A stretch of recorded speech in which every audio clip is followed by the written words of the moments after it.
Hello? Hi, good. Can you hear me all right? Yeah, I can hear you. All right. Good. Thank you.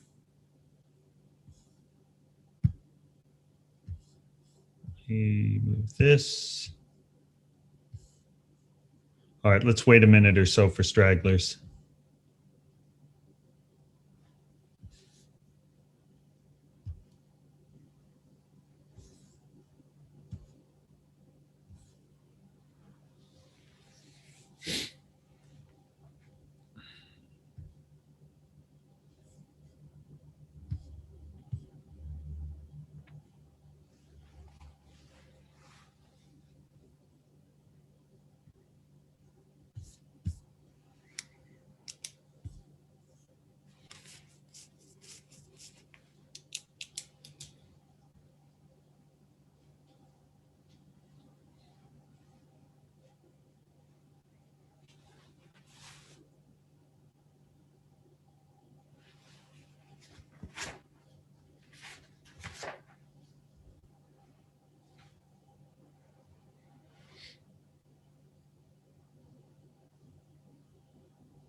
Good. Eric, you have your camera on again. I knew I could rely on you.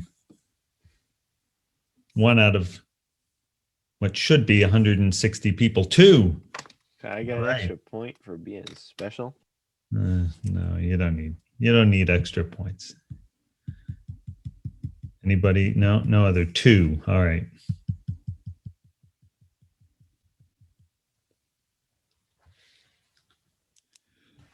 I turn on my video, but this computer doesn't have a camera on it. All right. All right. You're forgiven then. Wow, you're just like me. Have to have an extra camera on my computer. Can have some inception here. There you go. All right.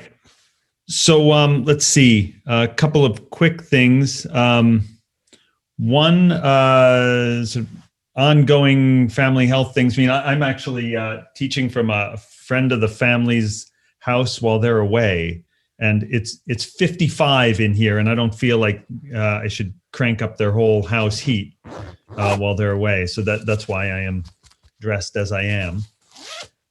It's also possible. I know the bandwidth here is not great, and so if things get choppy, let me know in chat, and I'll just like shut off video or. Okay. Let's see. Before we get started, so before we get started, I should say a little about the test. First, I'm sorry. I know some of you have written, a few people have written to me saying, a few people have written saying the class is unfair, the test is unfair, everything is unfair, and the TAs are terrible, and I'm terrible. And it's fine. I mean, people get upset, and I actually understand that. But it's hard for me to, I don't know how to answer those emails. But there are also emails that people are saying, look, here's how I'm studying. What should I study differently? How should I do things differently? And those emails have been coming in over the, maybe 7 or 8 of them over the past 4 or 5 days. And I have not answered them. And so I'm sorry about that. I do need to answer them, but also it's pretty efficient if you come to office hours with those sort of questions, rather than us going back and forth by emails. Very inefficient way to sort of give you studying advice if that's what you're looking for. And so come to office hours. I think if you did, first, I have no idea what the average on the exam was. It's not that relevant. If the average is a 90 or whatever, if the average is an 80, everyone gets an A. It's not curved in the sense that if everyone did poorly, then suddenly doing poorly is a B. But it's, I think from just scanning through them, a lot of people did have trouble with it. It was, I don't think it was harder than last year's exam. But I think it was, in fact, right, 2 of the problems, the capacitor problem was the same, but simpler. So I don't think it was harder than the typical year exam. So Miles, are you curving the test? It's curved, and it's not curved in the sense that you're not competing with each other. But it'll be curved in the sense of, right, you don't need a 90 for an A, an 80 for a B, and a 65 is failing. It'll be significantly lower than that. But the exact numbers to letter grade approximations, I don't know yet. It's on my list for the next day or two to do. But I do understand there are some people who studied really hard and in ways they thought were effective. Yes, there are office hours this week, Connor. So 1:30 today. People who studied hard and nonetheless did poorly on the exam. Upload a video going through the test. Maybe. So Christina, why don't you send me an email asking me, so I will remember to think if I can schedule time to do that. But yeah, maybe I should. So I think I talked to the TAs. I think that I hate to do this to them too, because they're also struggling with their own work. But I think today's Tuesday. I'm tentatively thinking that we could do a retry next Tuesday during class, because I really don't want. So we can just have another exam one. You can take exam one. The TAs are gonna, instead of 200 of you being annoyed at me, now 2 TAs will be annoyed at me because we'll have to sit down and grade them. But you can. I think we'll do a redo of test one. Obviously not the same questions, but it'll be the same level, the same topics. And you can show up and you can do it. And if you do, whichever score is better from the first try or the second try, whichever one is better, that'll be your test one score. Okay. But be very careful with that, because if you study exactly the same way, or you haven't been studying too hard during the semester, you're going to have, it won't be easier than the first one. I can't make it easier. It's the subject itself. But if you, but won't that take away from learning the next section? Right. Eric, yes, that's a good point. But I think Zoom is our friend in this case. So what we're going to do is I will make a video of the class that we would do next Tuesday. And then you watch the video whenever you want, for the class. I've heard some people in the group were pretty similar, if not the same, as the homework with slight change. Is that, hang on one second, Scott. Yeah, so the plan is the second try exam will be during class next Tuesday. As long as logistically it works for the TAs to be able to grade, but I think it probably will. And then what we would have covered in class will just have to be, I'll just have to make a separate video to do that. Quiz exam questions last year were similar, if not the same, as the homework with slight change. Is that, well, no, the homework is the same every year. And so you saw the exam from last year, Scott. And so they're similar. The only difference is last year quiz problems were copies of homework problems, but students only had like 5 minutes to do them. And they were often, right, some of those homework problems are hard. This year, because of COVID, there's no way. Christina, so the idea is, my preference is to make, so what they did is they would randomly choose last year, they would choose a, hang on, Scott, hold on a second. So last year, what they would do is the TAs would they'd throw a die at the start of section and say, okay, number 4 is your quiz problem, go. And then sometimes that would be a really easy problem, and sometimes it would be quite hard. And it worked well because it really pushed people to become expert at those homework problems, because they knew they were going to be doing exactly one of those problems on the quiz. But Scott, I think I can't change it back to that during COVID.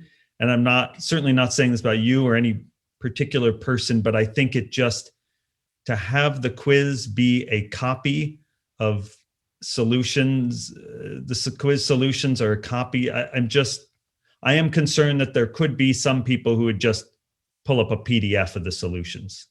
And so it has to be chain. No, you can't. Yeah, Scott, I mean, it really, I just think logistically it doesn't work. We can talk offline about it, but to make it yeah, if the numbers are different, then how, because a lot of the problems are not numerical, right? I don't, for the test retake, are you dropping the lowest of the 2 grades? Connor, yes. So you had test 1 and then you'll have test 1 retry. And then whichever one of those is better will be your test 1 score. And the other one we'll just forget about. All right. Okay. So I think other questions about like course running and things like that. Yes, I will upload the answers. Yes, I'll upload. In fact, retake is next Tuesday. So before we go on, come to office hours with other questions about logistics and grades and things like that, because I don't want, right, if we spend too much time talking now, then we don't get time to talk about what we need to in terms of class today. Okay. Oh, shoot. I think I can't see. Well, all right. You can see my overly large family ear when I'm writing, but yes, everyone can retake the test. Okay. So not where we left off, but so the new chapter that we're going to do is basically resistors in series and parallel and what goes under the name of Kirchhoff's laws. So let's just start with a simple circuit. So I have a voltage V. I have a resistor R.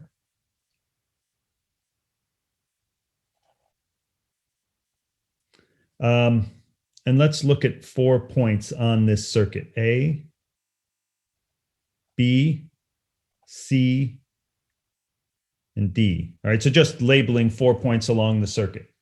There's a very important rule which sort of makes common sense if you think about it, which is that the voltage changes going around any loop have to sum to be 0. And I really like the analogy of, if you imagine that this is like a rock wall that has parts that, you're going around a rock wall and it can go up sometimes and down sometimes and around, and eventually you come back to the same place you started walking around this rock wall. So maybe this is a higher area and this is a lower area. Now, as you go around that you're going to take steps up maybe and down, but the sum of the up steps and the down steps have to be 0 if you're going to wind up back where you started, because of course you can't keep going up and then wind up where you started. Okay, so we can actually graph that. And in this case, we can say, so we'll graph in a second. So there's a voltage V and there'd be a current I. And if we assume this thing is ohmic, then we know the relationship I is just V over R. But we can also do this by starting here and imagine ourselves walking around. So if I start here, we'll call this V equals 0 on the low side of the battery. So we're at a voltage of 0. And then when we go from here to here, when we take this step, we step up an amount V. And now we're here and we continue to walk around this way. And now what we know is that we step down, right? The voltage across a resistor is I times R. And if the current is flowing this way, there must be an electric field driving the current in this direction. So this comes up a lot. So it's important for you to think through exactly why the step from here to here is down. There's 2 ways to see it. One is that, well, by the time you're here, all this metal is all at the same potential. So this better be a step downward. Otherwise, you're not going to have a total steps of 0 once you get back to there. But the more physical way to see it is to realize that there's an electric field caused by the battery that's driving charge this way. So if charge is being driven that way, there must be an electric field in this direction. And if there's an electric field this way, then this is lower potential than that. Right? If you move along the direction of an E field, you're moving down in potential. So let's just say we don't know what the voltage drop is here. There's some voltage drop because there's current going. So there's a voltage drop here where there's some current in the circuit I don't know how much, times R, that's the voltage drop across here. But that has to equal 0 because now we're back to here. All right. And so I know you could just get this in one quick step by just saying, look, V equals IR. But it's important to do it in this slow way first because we're going to do more complicated circuits in a minute. So then fine, you could say plus V minus IR equals 0 because we've come all the way back around to here. So the total change in voltages is nothing. All right. Okay, so if you do that, then fine, you can move this over and you can find,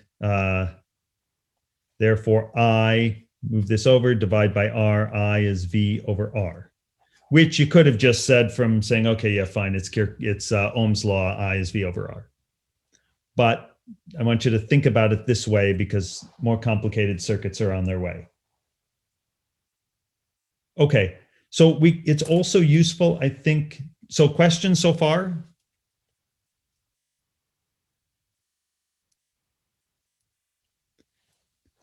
Okay, so let's graph as a function of position what the voltage is. So we'll have voltage and then position around the loop. All right, so at point A, we're at voltage 0. But then we're moving along and we stay at 0. It's very hard for me to move one finger one way and the other, but we're going along here. It's still 0. Suddenly we take a jump upward of V.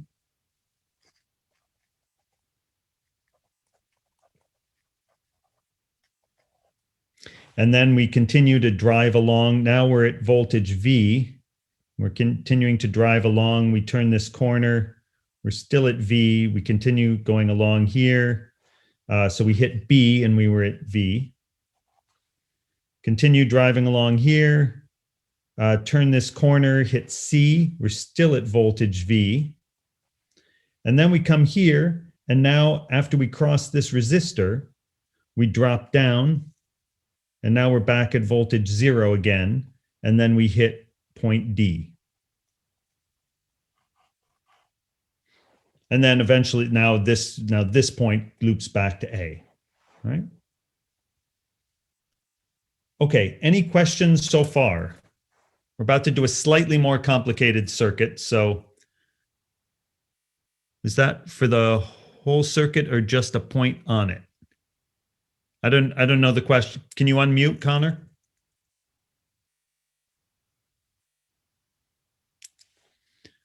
Yeah, so C and I was just asking because you were pointing.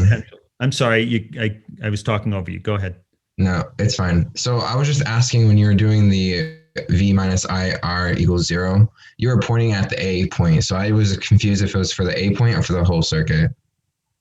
Oh, yes. So what I'm saying is that it is for the whole circuit. What I'm saying is if you start at A and you walk around and return to A, you better have total upward and downward changes summing to 0. So we just happen to start at A to do that, to walk around in the same way. So forget about electric circuits, right? If I have a wall here and then some parts are built up high, this part's at 10 feet, this part over this little section here is at 12 feet, and then the rest is maybe, I don't know, at 5 feet. If I start here at 5 feet, now let's just say this is 0 feet here. If I start here, I step up 10 feet. I now step down 10 feet. I now step up 12 and then down 12. The sum of all those steps up and down, if I wind up here, must be 0. And so this pointing at A was just saying I made this equation by going around the circuit, but thinking about starting at point A. Okay, Connor, looks like you're set. Everybody else okay with that? And yes, A and B have the same potential because there's no, I'm sorry. C and B have the same potential, right? A and B do not. B is V volts higher than A. And B is also V volts higher than D. D and A are the same, and B and C are the same. Okay. Okay, so let's take a look at resistors in series.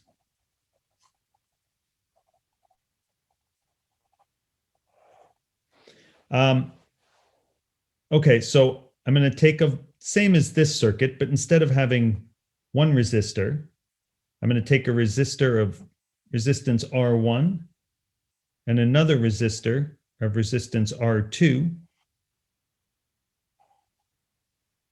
and then come around there to close. Okay, so these have some known resistance, and there's some current through them. Let's call it I1, some current through this, and some current through this. Let's call it I2, and some voltage across this, call it V1, and some voltage across that, call it V2. All right. Well, R1 and R2 definitely don't need to be the same. How about I1 and I2 or V1 and V2? Any idea, like, should I be able to just claim that something is the same as something else? What about the current? Since it's in series, does it have to have the same current traveling through it? Yeah. Why do you think you're right? Why do you think that's true? Because that was true for capacitors. Well, no. For capacitors, we're talking charge, but just like on physical grounds, just your intuition. Why should it be? If I may. Yeah, please. Well, shouldn't the same amount of electrons eventually pass through both resistors? Exactly right. Because if there's 5 coulombs per second pouring through here, where do you think they're going to go? I mean, you can't have 5 coulombs per second going through here and 4 coulombs per second going through there. I mean, in essence, a resistor just slows it down, or am I understanding that wrong? Yeah, I wouldn't say, I'm just going to be picky and say I wouldn't use the term slow it down, but it does change the voltage drop across. But and it can lower the current, but not just, I just don't like the words related to speed for it, because the speed is the same. But yes, you're right. It will reduce the current, but they better have the same current,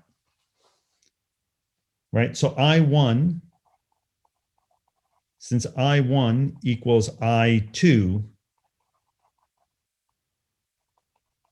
let's just call it I. Okay, so we have a current I. All right, so let's now do our same loop equation. Let's start here and walk all the way around the circuit and look at our steps up and down. So we'll look at a loop equation. This is called loop equations. So starting here, we're going to track all the steps up and down as we go around back to here. And we know that they all must be equal to 0. So, okay, when I start here, I will take a step up of plus V. Now I'm here continuing. And now I know there's some current. I don't know what it is yet. I going through this circuit. And I will step down an amount because I'm going with the current across the resistor. So I will step down an amount in voltage of I times R1. So I started at V. Now I'm at V minus I times R1, and I'm here and I continue. And now I step down across this resistor. So that downward step, now I have minus I R2. And now I'm back to here. So there are no more steps. So the sum of these 3 steps, 1, 2, 3, an upward step and 2 downward steps, they have to total 0. Okay. All right, so let's simplify this a bit. So plus V equals, I'm going to move both these to the other side and factor out the I times R1 plus R2. Okay. So this thing behaves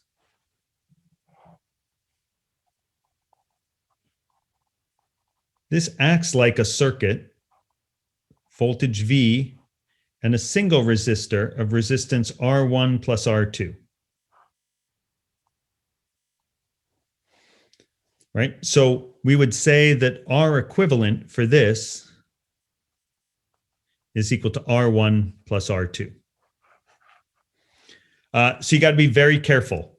Resistors in series, add like capacitors in parallel. And until you get used to it, it'll make your head hurt, because you got to remember, right, that if I have a voltage and capacitor C1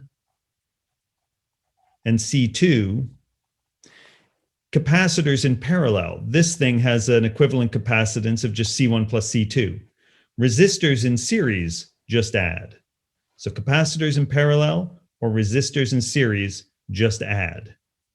All right, so these two resistors behave like a single resistor with that amount of resistance. Right? Okay, so think about questions so far. Can you just explain where you say that it goes downwards? What do you mean by that exactly? Like, well, how? yes, that's a good question, right? So what I mean is we have to do we're basically doing accounting as we walk around the loop. And so I'm saying, okay, I took a step upwards in voltage here because this point is higher voltage than that. So that's an upward step in voltage. And now as I move around here, I say, I got a downward step in voltage, and it's downward because if current is flowing this way, there's an electric field driving it. And so this is a lower voltage point, lower voltage than that. And so when I cross from here to here, I must be stepping down. Just like if I say you're walking around a stone wall and you're on a point that's 10 feet high, and then over here you're on a point that's 8 feet high, obviously you took a step down of 2 feet. Thank you. That helps. Okay, good. What else? Other things?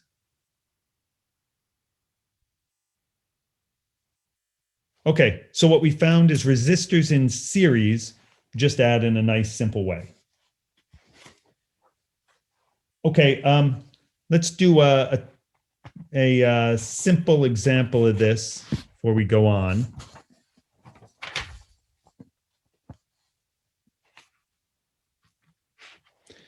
All right, let's just take a large voltage source of 950 volts. A 1 ohm resistor, another 1 ohm resistor, a 3 ohm resistor. Let's call it R1, just to label it. Another 1 ohm, another 1 ohm.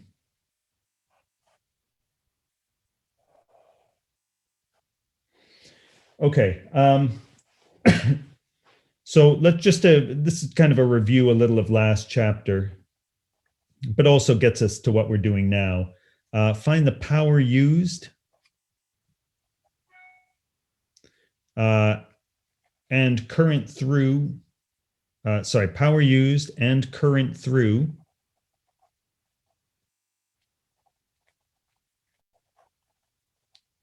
and voltage across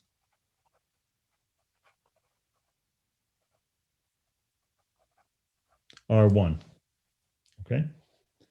All right. So I want to find the power used by this, the voltage drop from there to there, and the amount of current going through it. So there's lots of ways to do circuit problems, but I will offer a little bit of advice. I think this, for most people, this will be helpful. You can do other things if you want, but I think this makes most problems easiest. Find current first. Whatever crazy circuit you're looking at, focus on finding the current. Because if I think about it, if I told you what the current in this circuit is, and you know these are in series, so they all have the same current as each other. If I told you what that current was, you're set. You can find the voltage across a resistor once you know the current through it. You can find the power used by a resistor once you know the voltage through it. And so everything else just comes from knowing what the currents are. So current is kind of the most useful first quantity to get. All right. So what you know is that this thing, 950 volts, this is equivalent to a single resistor of 3, 4, 5, 6, 7 of 7 ohms.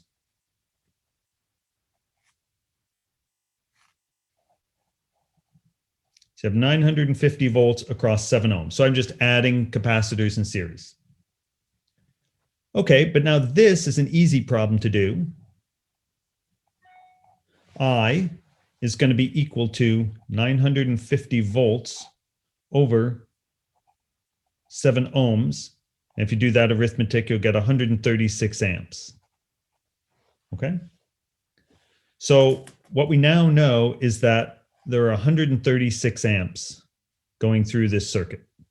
And that means there's 136 amps going through each one of these resistors. Right?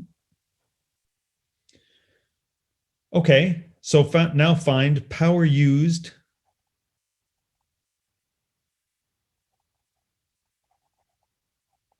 by R1, this resistor. Well, that's, you know that the power is I squared times R, the current through it times the voltage across it, right? Power is I squared R or IV or V squared over R.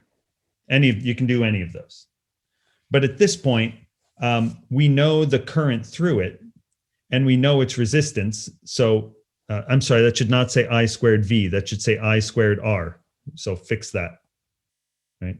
Power is current times voltage, but voltage is current times resistance. And so IV is I squared R, or you can write current is V over R, which gives you V squared over R. So you can use any of those forms.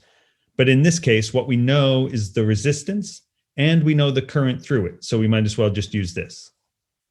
Right? Okay, so if you plug those in, so I squared R equals 136 squared times 3, which is 55,488 watts. Okay. So questions so far? Okay. Let's also look at the voltage across R1. Well, the voltage across R1 is going to be the current through it times its resistance. So that's going to be equal to 136 amps times 3 ohms, which is equal to 408 volts, right? Where's the 3 from? So R1, the resistor we're interested in, has a resistance of 3 ohms. Okay, so think about questions so far in any of this. Specific things or big picture things, whatever.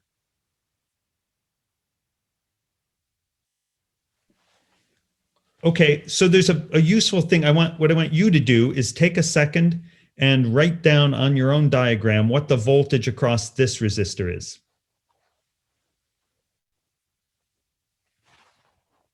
I'm going to rewrite this sketch here.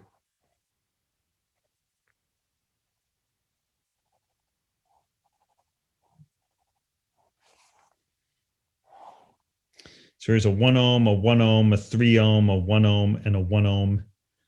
950 volts. And what we know is that there are 136 amps going through the circuit. Right? So to get Jeffrey to get V across R1, what I know is the voltage across a resistor, as long as it's ohmic, and we're saying these are, the voltage across a resistor is the current through it times its resistance. Is that okay, Jeff?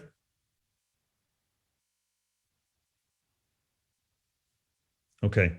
All right, so somebody chime in. What did you get for the voltage drop across this? It's 136 amps in the circuit. It's a 1 ohm resistor. What's the voltage drop across it? 136 volts. Good. What's the voltage drop across this one? Quick. Yeah, same. It's another 136 volts. This one we already found. This one is 408 volts. This is going to be another 136 volts because there's 136 amps going through the circuit and it's a 1 ohm resistor. So there must be 136 volts across it. And this is also 136 volts. Okay. Take and add these up. Yeah, it might be 135. I don't know. Maybe if I'm screwing up the rounding.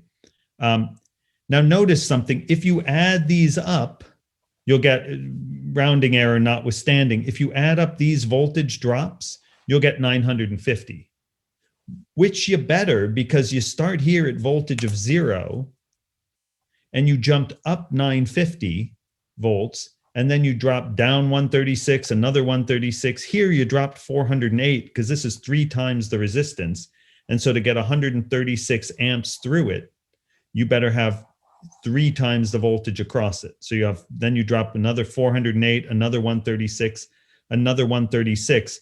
If those don't add up to 950, you have a problem, because if they only add up to 900, now you would say, all right, I'm at 50 volts now. But that can't be, because this is all 0 volts. How can you be 0 volts there and 50 volts here, right? So all of these drops together must match that drop, which is the same thing you do when you do Kirchhoff's law and you say the sum of the voltage drops is 0. That's how we got the rule of how you add resistors in series in the first place. Okay, so think about questions so far.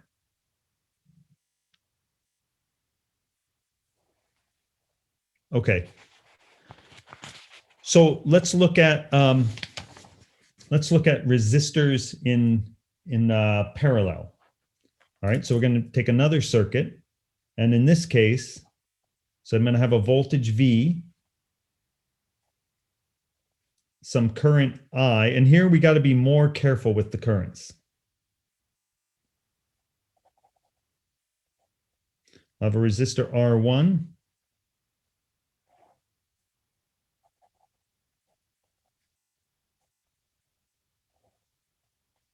And a resistor R2. So do not write this down on your paper. If I write here, if I write I, don't write this down, and I say, okay, and I have current I over there, and I have current I here. This is a big problem, and everything else we do will be wrong. The problem with writing this is I just said, if I write these, the same variable as that, is I'm saying that you have I coulombs per second coming along here, and then I coulombs per second going down there, and I coulombs per second going this way. That can't be, because, right, where did this extra current come from? Right, it was like that initial water pipe example I gave you. If I have a pipe carrying 8 gallons per second, and then it splits off and like this, you can't write 8 gallons per second. If you have there, you can't write 8 gallons per second here and 8 gallons per second there. That won't work, right? So by conservation of water in this, water molecules in this case, and by conservation of charge in that case. So the critical thing is to recognize that this current and this current are not the same as each other. So let's call it I1 and I2. Sorry, it's too small, but I1 and I2. There's some currents that I don't know yet. Okay. So this circuit is equivalent to some single resistor, but I don't know what it is. Right? This must act like there's some total amount of current that now flows. So if I put this in a bag and just gave you these 2 wires, there's some total current that's going to flow. And that tells you the equivalent resistance of these 2 things. Like, what single resistor do they act like? So you'd have V and then some equivalent resistance, and then close the loop. Okay, but I do know a couple of things that'll help me find this. What I know is that I equals I1 plus I2. I don't know what I1 or I2 is, but I sure know that there's some better be I. Okay. Yes. Yeah. Thank you, Jeff. Yes. So you're writing down I1 and I2. Just don't write plain I's there. Yeah, I should have said that. Okay. So good. So I is equal to I1 plus I2.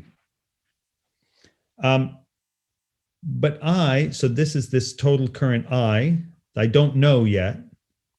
What I know is that V over R equivalent is equal to I, the total current. And I know that the current through this resistor is V1 over R1, right? If I know a current through a resistor of resistance R1 is I1, then using V equals IR, I can say if there's a current I1 through a resistor of R resistance R1, the current through it must be V1 over R1. Plus now the current through this resistor, I2, must be the voltage across it, V2 over R2. All right. So question so far? Okay. Do we know if the voltages are the same yet or no? Well, we haven't. We're only seconds away from that. We don't know what we're about to, but we know V1 equals V2 equals V.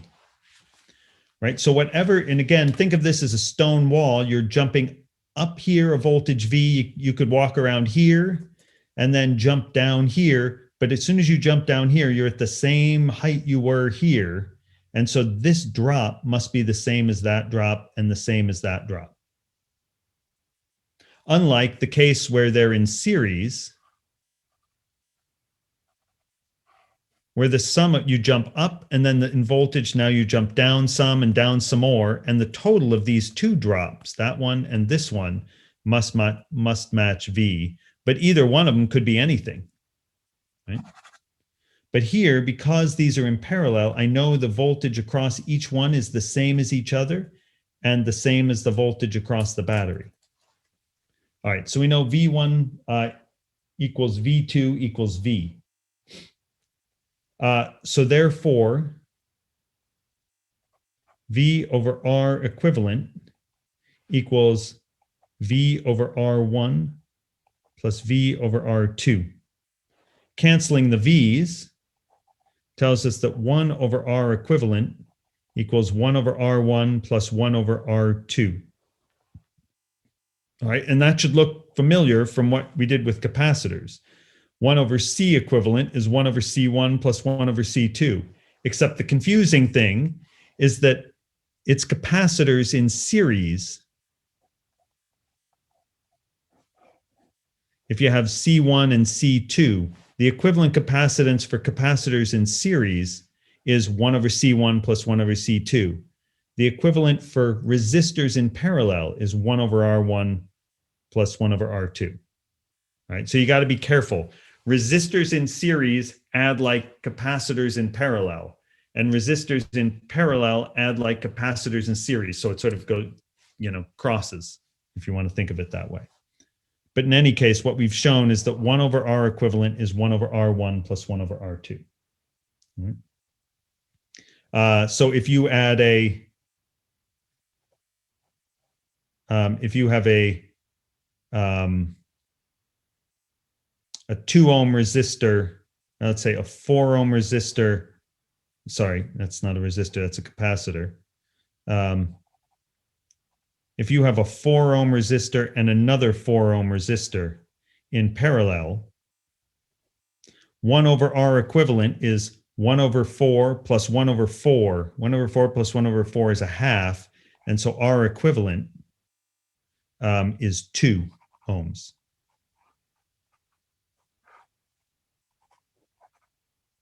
So these two 4 ohm resistors act like a single 2 ohm resistor.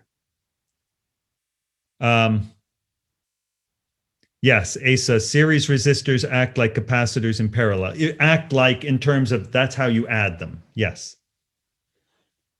So at first it seems crazy that you think, well, how can I add more resistance to a circuit, right? If I just have this, the resistance of the circuit is clearly 4 ohms. And now I'm going to add more resistance and the resistance of the circuit goes down. How can the resistance of a circuit go down when I add more resistance? Any idea? Like physically, how can that be?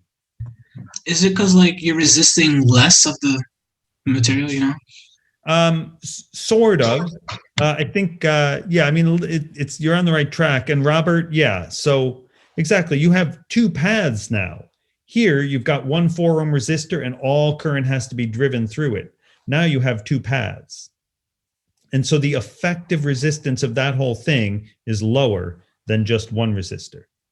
Now, if you put them in series, now you drive the resistance up. And that's, this rule of resistors in series just add. You stack up resistors one after the other, the resistance keeps getting larger and larger. All right. And you can also see that in that formula from the end of last chapter, which was on the video, right? The resistance of an object is the resistivity of the material. And this assumes like a uniform cross section. So imagine just like a cylinder made of some material. You say, what's the resistance of this? This material has some resistivity rho and some resistance R. And the resistance is rho times L over A. So the higher the resistivity of the material, the larger the resistance is going to be. That makes sense. If you make it out of plastic instead of out of aluminum, the resistance is going to be higher. But this is interesting in that, so this has a surface area of A and a length of L. If you double the length, you double the resistance, which makes sense because now you're trying to drive current through an object that is twice as long. It's basically like adding this and another one in series with each other. If you make it instead twice as fat, if A now becomes 2A, if you make it twice as fat, the resistance gets cut by a factor of 2. And that, again, is just as Robert points out, you effectively have more pathways. You've made the resistor wider. And so current travels through a wider object. So it acts like this thing and this thing in parallel, sort of. I mean, that's not a perfect analogy for that, but it's the basic idea. It makes sense that the resistance of an object made of some material should get larger as it gets longer and smaller as it gets wider. All right. So it's basically in series or parallel. Okay. So think about questions for a second.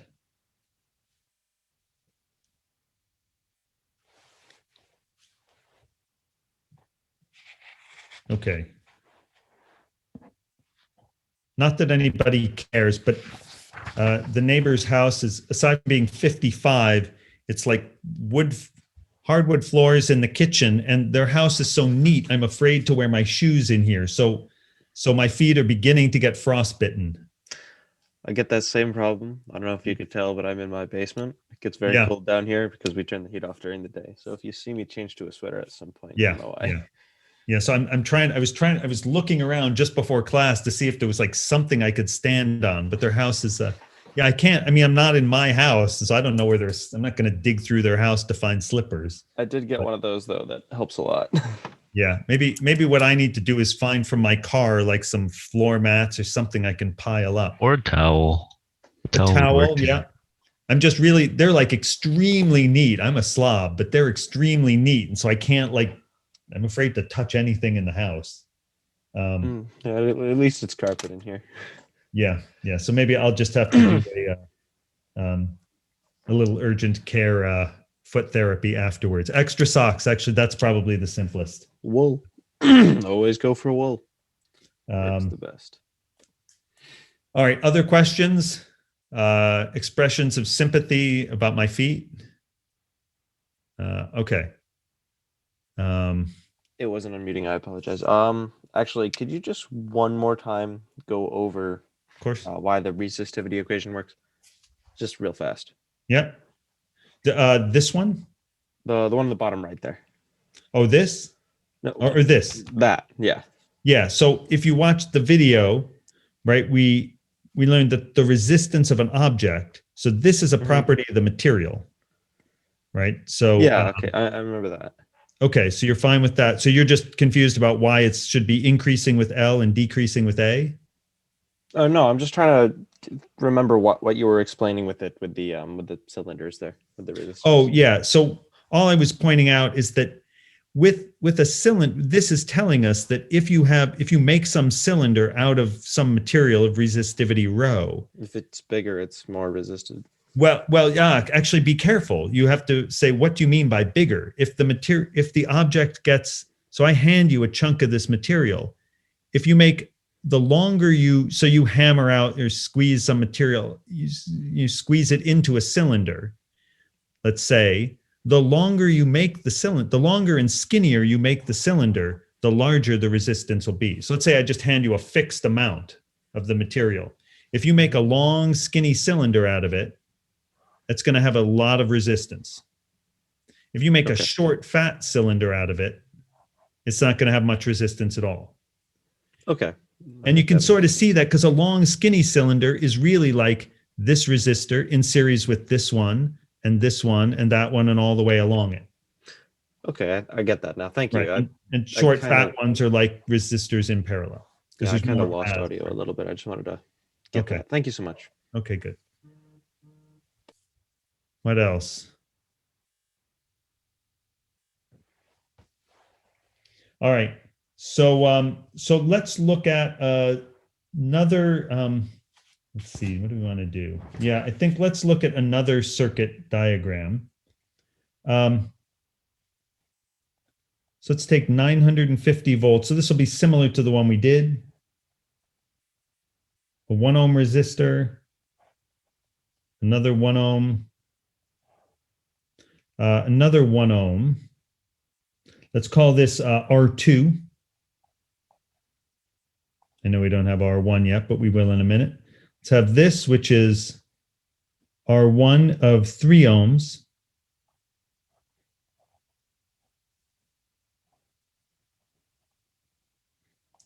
One ohm, 1 ohm, and then back around. Okay, so why don't you take a second and quick work on it on your own. Just start and find the equivalent resistance of this thing. So you're looking for a single resistor that behaves like these 6 resistors.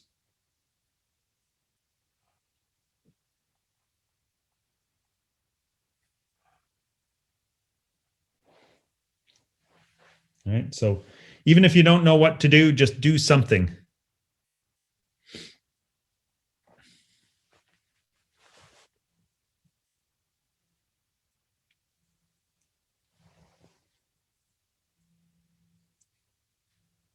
And Evan, you can tell your landlord that your hand is too cold to write the check. Or no, that's not Evan. Who said he was? Yeah, Evan, right?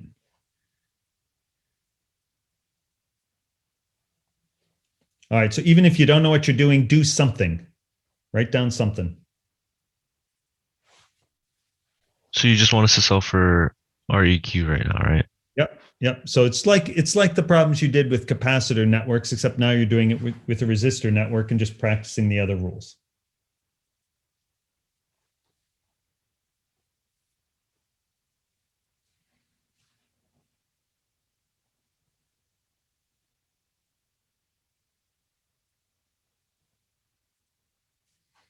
All right, so the equivalent so REQ is going to be, these are in series with each other, but these two are in parallel. So the steps you do, and we're going to kind of do this in one fell swoop, but the steps you do is you add these two in parallel. So 1 over R equivalent is 1 over this plus 1 over that. That gives you the equivalent for this thing. And then this equivalent will be in series with these 4, and so that you can just add them. So R equivalent is going to be 1 ohm plus 1 ohm plus 1 over 1 plus 1 over 3, 1 over 1 ohm plus 1 over 3 ohms plus 1 plus 1, right? And if you do that arithmetic, you'll get 4.75 ohms. Okay, so if you know that, and there's some I here, so I total this I, let's just call this I total for reasons you'll see in a second. So I total is going to be 950 volts over 4.75 ohms, which is equal to 2 amps, or sorry, 200 amps. All right.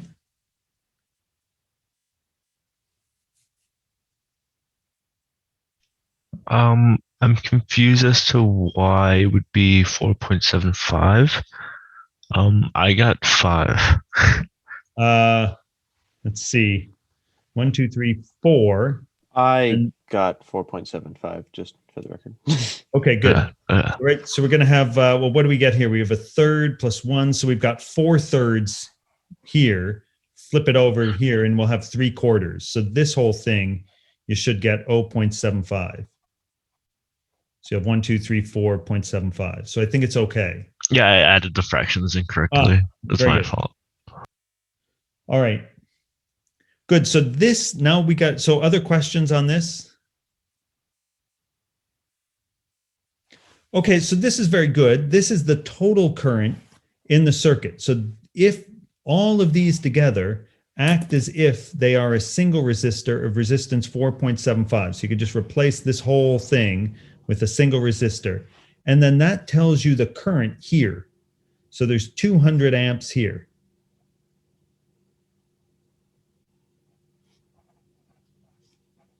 So there's 200 amps here, which means there's 200 there, 200 there, 200 all the way around here. But now we have another question. What's the current there and there? It's not, can't be 200 in both of them. You can't have 200 amps split up into 200 and 200 and then rejoin to make 200. So this 200 is going to be shared by these two. And if you were guessing, like if you were forced to guess, if these had equal resistances, you'd probably say, yeah, it's probably 100 and 100, and you'd be right. But they're not. They're 3 to 1. And so you might make the guess of saying, well, this has 3 times the resistance of that, so probably more of the current is going to go through here than through there, and probably you'll get 3 times as much current through that as you will through that, because this is a larger resistor. And you'd be right. That's basically what we're going to do quantitatively in a second. But your intuition would kind of say probably 3/4 of the current goes there and 1/4 goes there. So you'd sort of expect 150 and 50, and that's what we'll see. Okay. And we're going to do this with 2 loop equations. Right. So the first thing to do with these is to be very careful about labeling your currents. This is the step in these circuits where people run into trouble. So forget about, I'm not even going to worry about writing down resistors. That's not the critical step. The critical step is making a self-consistent set of labels. So if you write, so do not copy this down. If you write something like, I don't know,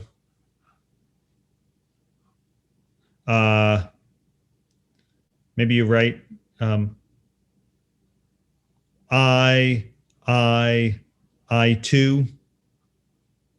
sorry, I, and yeah, or I1 and I2.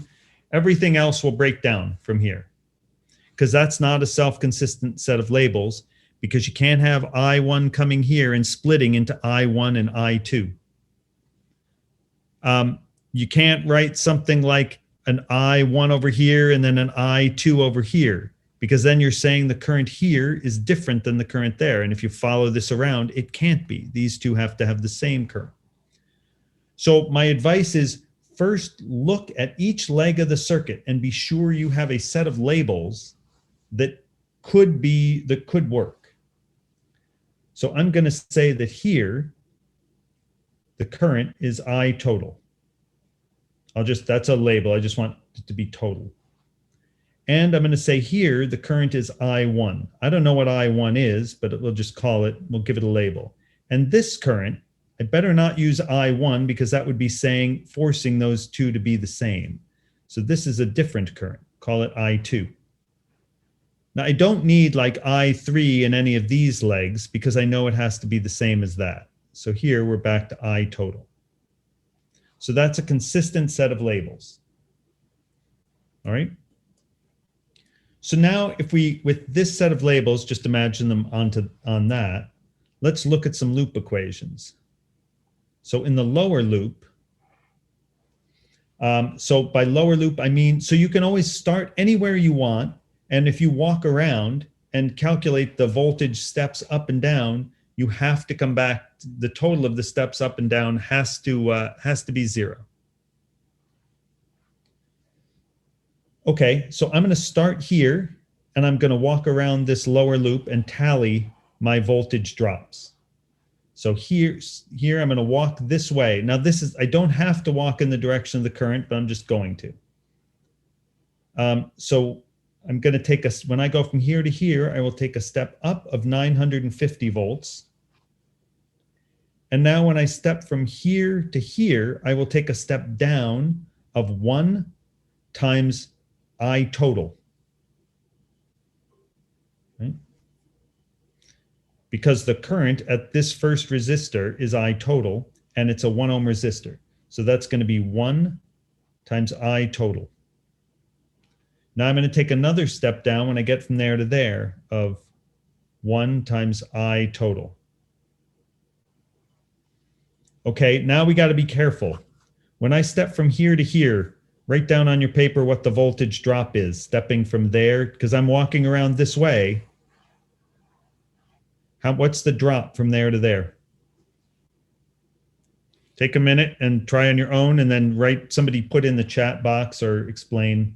Wait 20 seconds, and then somebody pipe in with their answer. What's the drop from there to there? Voltage drop.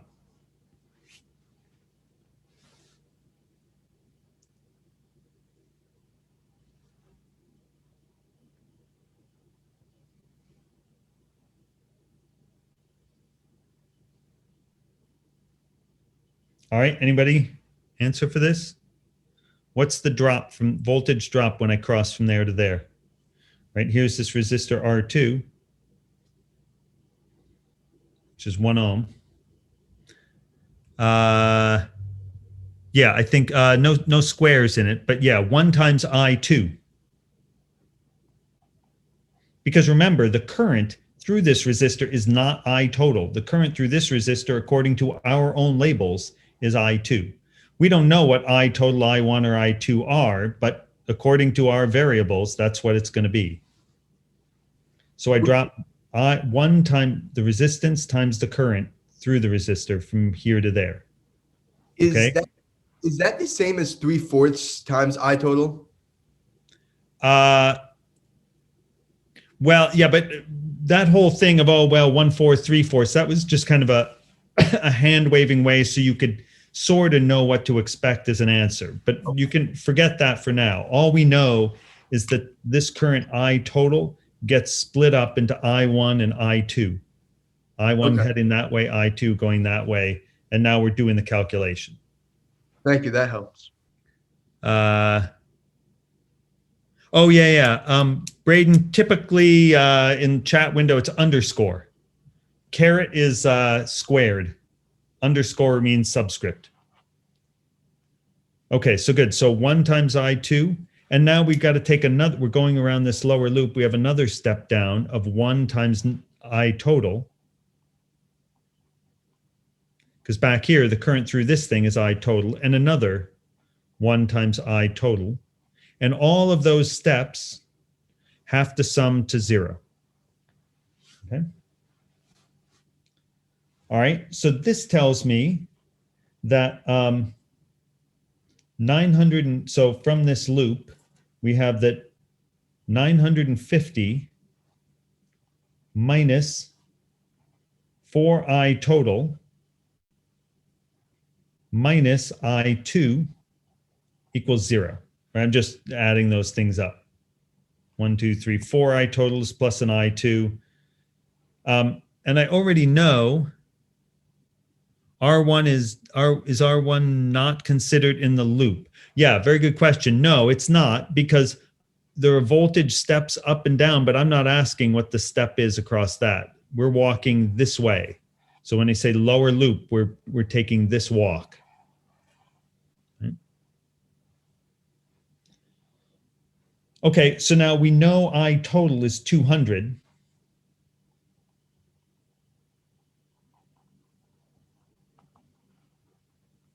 Right, just plug that in, and that tells you that I2 is 150 amps. Okay. All right. So questions so far? If those resistors were, let's say, 2 ohms, would it be 2I total in that? Yes, yes. If these were all 2 ohm resistors, then we'd have 2s all over the place here. Of course, if they were 2 ohm resistors, this would also be different. But yes, the short answer to your question is yes. Now, if you wanted the upper loop, out of curiosity, are we able to jump from the equation 950 minus 4I total minus I2 and just replace I sub 2 with I sub 1 because it has to follow the same path, or no? Almost. But Okay. yeah, so again, if you really do, if you work hard to think of it physically, yes, we can go this way. And in fact, that's what we're going to do now. We're going to do an equation for the upper loop. And then after we do this, tell me if this does not answer what you're asking. Right now, instead of walking around this way, I can walk around this way. Right? In fact, actually, let's rather than do that, let's take a different loop. So again, if you picture this as like stone walls, you can do anything you want. If I start here and I walk this way and I go around here twice like that, and then I go here, I'm still going to have 0 for all my steps up and down. And that's the same thing in a circuit, right? I can walk 5 laps here and then stop here and switch directions and go that way for a while, come back here, do this, and come back to here. All of my steps up and down totaled up must be 0. So let's look at, let's see, how do I label? This one is I2. So let's just start here. Any loop we want, the sum has to be 0. So let's start here and walk this way around the loop. Okay? So I'm going to start here and walk around, and there's some I take some step there and I take some other step there, but then I better have be back to 0 if I sum all of the steps up and down. So in the upper loop, if I start here, now you got to be careful. We're going to have a step of plus 1 times I2. And it's plus because the current is going this way according to our labels, and I'm stepping that way. So this spot is a higher voltage than this spot. And so going from here to here, I step up 1, IR, the current through it, which is I2, times its resistance, which is 1. So I stepped up. When I went from there to there, I stepped up 1 times I2, and I walk around here. And now I step downward an amount of 3 times I1. Right? Because I have a current I1 going this way, and it's a resistor of resistance 3 ohms, and so it's 3I1 is how much I step downward from there to there. Okay? And that's equal to 0. That sum is equal to 0. This is looking more and more like it can be a system of equations. Yes, Alistair, we're gonna, we're stepping our way there, but that's where we're going. All right. Okay, for this one, Alistair, if you're following this, we didn't wind up doing that because it would have, except in this equation, I just used the fact that I knew I total was 200 amps. But in general, for more complicated circuits, you're exactly right. You wind up with systems of equations. All right, so for the upper loop, here's our equation. We stepped up here and then down here, and now we're back to where we started, so the sum has to be 0. So for this part, we're only, yes. Yep, that's Dan, that's correct. Okay, so good. So this is pretty easy. This just tells me that if I solve this equation, this just tells me that I1 equals I2 over 3. But I know that I2 is 150 amps.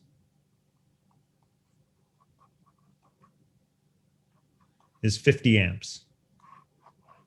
All right, so that tells you how this, so 200 coulombs per second were roaring along here, and this tells you how they broke off. 150 amps went this way, and 50 amps went that way. And that matches our intuition that this is a third the resistance of that, and so it's going to get 3 times more current.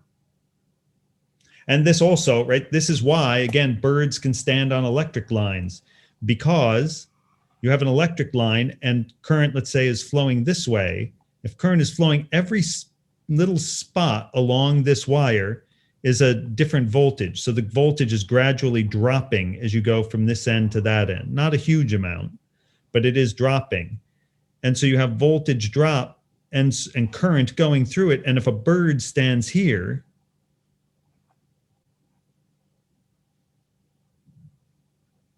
so if a bird stands here, the bird's resistance is much larger than the resistance of the copper wire.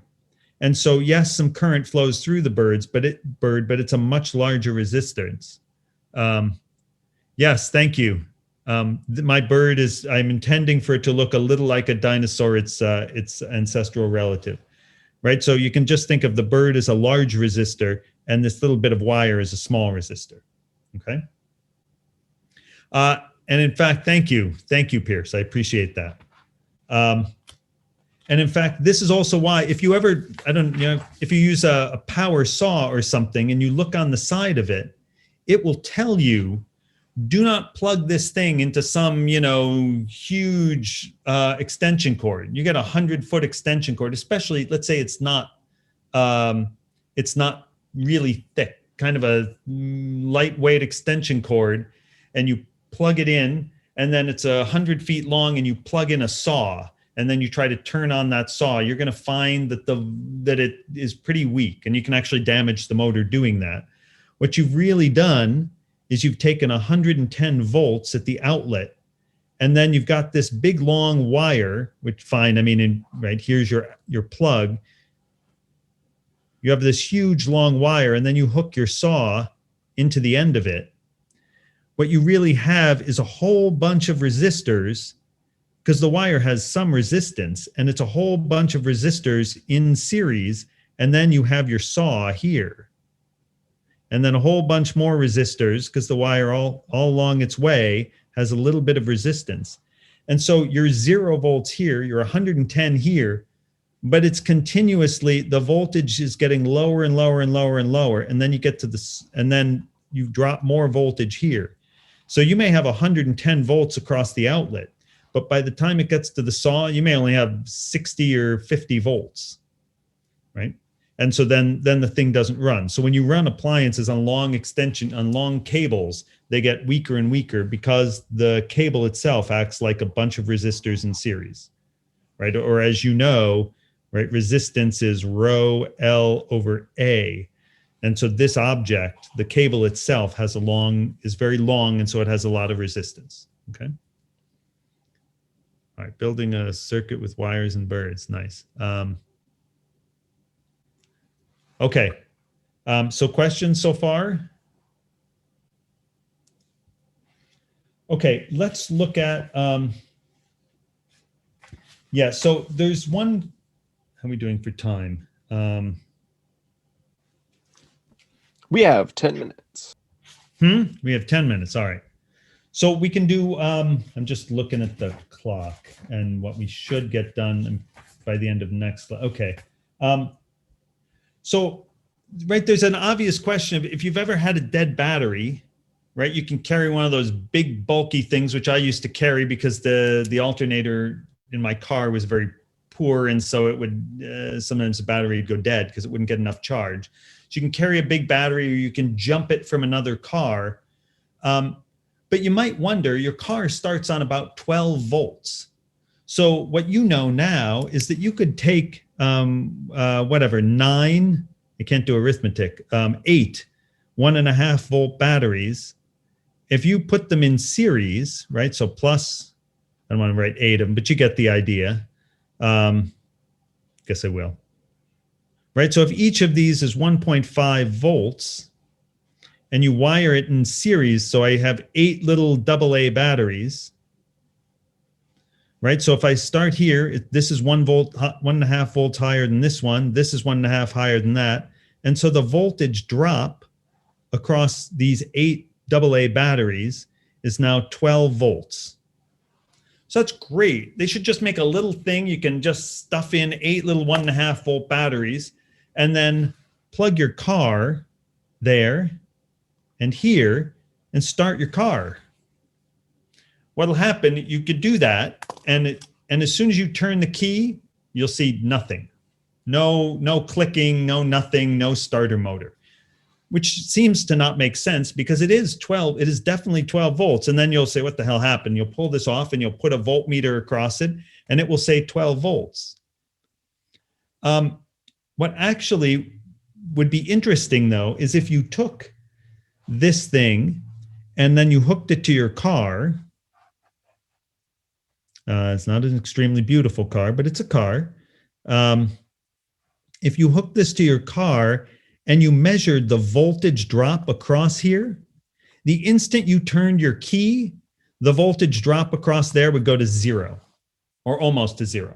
All the voltage drop would go away. You say, well, what the hell is going on? And then you turn the car off and it says 12 and you turn it on, try to turn it on, it says 0 while you're trying to turn it on. I feel like the alternator is important here. Well, actually, no. So the alternator's job is just to keep your battery charged.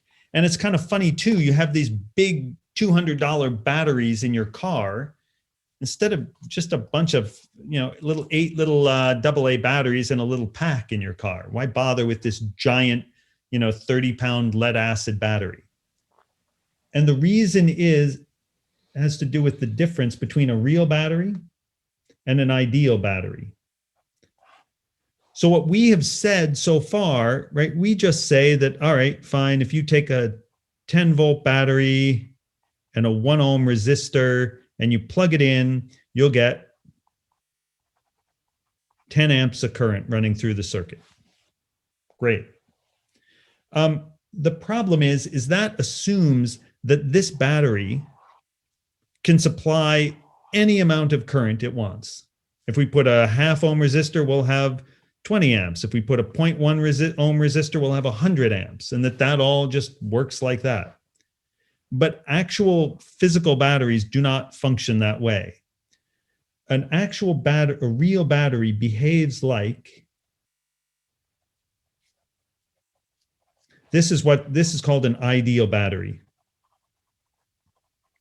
It can supply any amount of current you want. It'll just look at the resistor and then just supply the corresponding amount of current. A real battery behaves like an ideal battery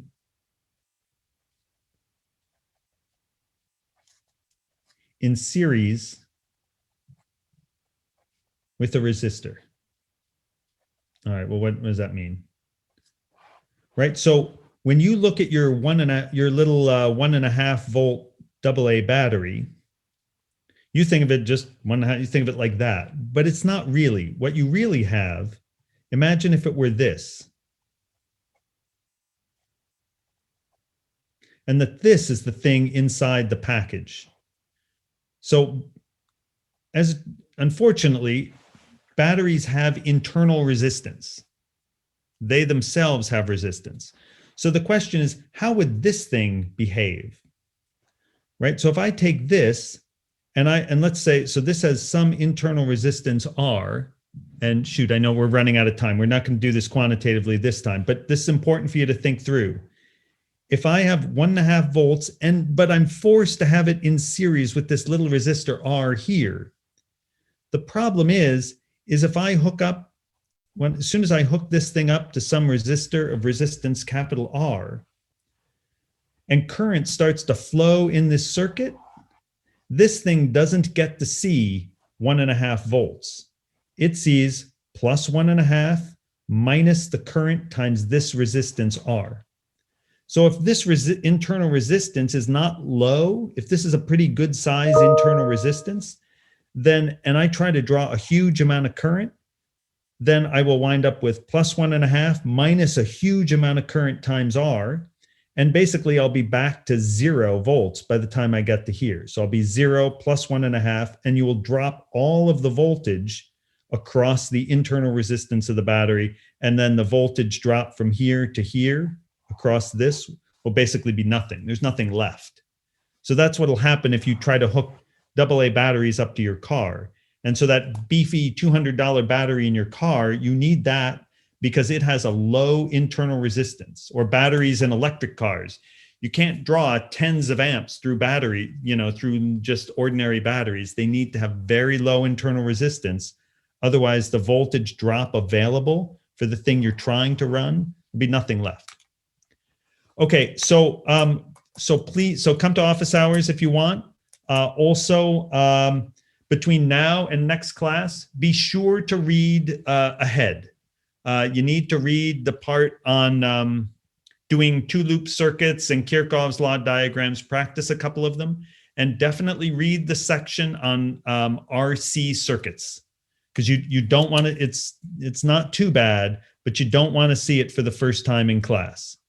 So read this and try to do a couple example problems. Even if you're totally confused by it, just do it anyway before class Thursday, and then study for the second chance test, okay? Chance study guide could be provided. Yeah, I can't write a study guide. No, I mean the study guide is your study guide is the homework problems and the I don't know what, if I were writing a study guide, I would just make it the homework problems. The old exam problems. You might also, if you want more problems to practice, look through, right? The TAs post the solutions to all the quizzes. And so you could practice more of those. And so it's just more problems, right? Because you take one of them, but everybody else takes others. And so,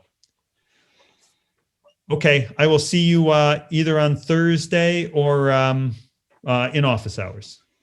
Bye all. Have a good one. You too. Sorry, it's cold. Have a nice afternoon.